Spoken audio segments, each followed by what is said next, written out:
Sapi kurban orang nomor 1 di Indonesia seberat lebih kurang 864 kg dengan jenis peranakan Anggole atau PO dipotong pada hari Senin 11 Juli 2022 di lapangan bola kaki Nagari Malampah, Kecamatan Tigon Nagari.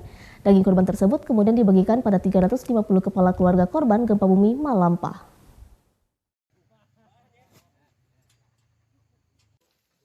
Sapi kurban Jokowi yang sampai pada Senin pagi di lapangan bola kaki Nagari Malampah langsung diperiksa oleh tenaga kesehatan hewan Provinsi Sumatera Barat. Dari hasil pemeriksaan tim Keswan, dinyatakan sapi berbobot lebih kurang 846 kg dalam kondisi sehat dan terbebas dari penyakit mulut dan kuku.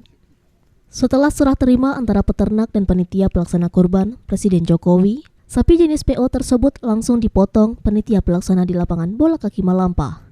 Pelaksanaan penyembelihan berjalan dengan lancar, mulai dari penyembelihan sampai pembagian daging menjadi 350 paket.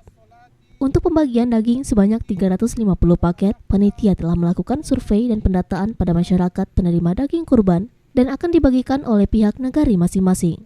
Dengan pembagian sebanyak 200 paket untuk masyarakat Nagari Malampah, 100 paket untuk masyarakat Nagari Ladang Panjang, serta 50 paket untuk masyarakat Nagari Binjai.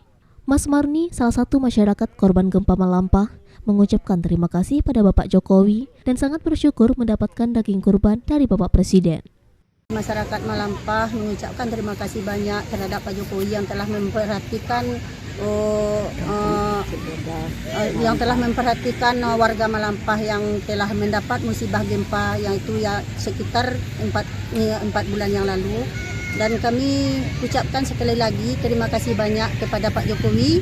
Semoga diterima oleh Allah Subhanahu Wa Taala dan diberi pahala yang sebesar-besarnya terhadap Pak Jokowi.